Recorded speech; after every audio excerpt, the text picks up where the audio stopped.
I was excited, you know, because I think anytime something new comes along that you can be a part of, it's the human element to become excited. So I was excited to begin with, and then I saw what these guys could do.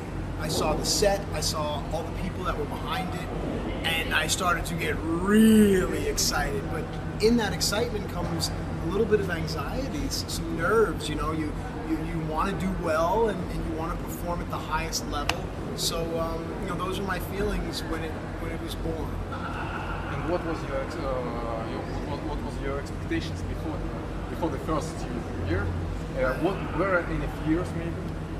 Well, I've learned in my life to not have expectations. My grandmother on my father's side, we discussed this, comes from Minsk, Belarus area, and she used to have a saying, if you want to hear God laugh, you tell him your plans. And so I've always lived by that, so no expectations at all.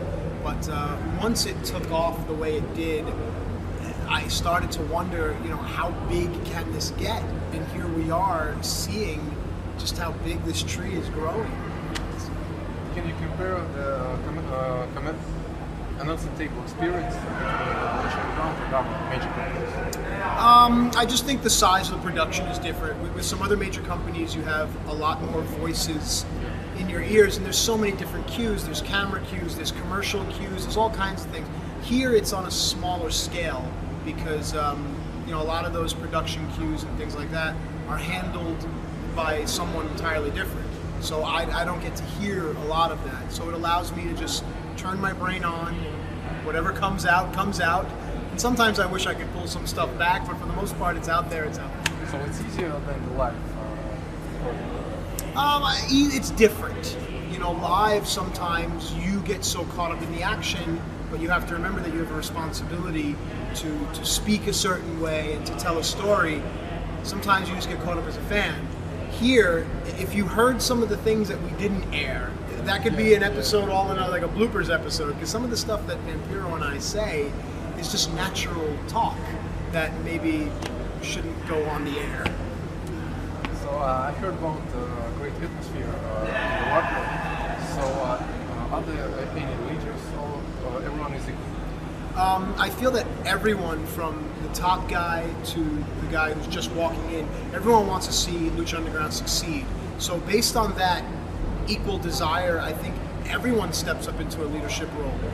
There are times where even, you know, we have a lot of these stagehands that carry these hard, heavy cables. Sometimes they have an idea that actually works, you know, so from the lowest person on the totem pole to the top person, everyone leads by example, except for some of the people we let in for interviews. Can you tell us about your connection with Russia or other post-Soviet Union countries? My grandparents on my father's side, they fled the Russian Revolution. They came through Montreal and they settled in New York City. Growing up, my father, very, very, very rich Russian heritage, to the point where he had to change his last name because of some of the things my grandfather had done before him. So still to this day, and it's very few and far between, sometimes I will get mail with our original last name, and I look, because I don't know where it's from. So that, and my father's mother, my grandmother, used to always talk to me as a child. I understood more Russian then than I do now, but she always had these very wise things to say. You know, things like, you want to hear God laugh, tell me your plans, or take what you need and leave the rest. She always gave me these great, humble life advices that, you know, were just nice to hear in her accent, and to see some of the old pictures and stuff. I would love to go back and visit, and you know, to all my brothers and sisters throughout the entire, you know, region of the country. We are all connected, and we don't believe the politics, and we don't believe the news, and we don't believe all the BS. We're all connected in this world, and you know, hopefully one day we can all be united.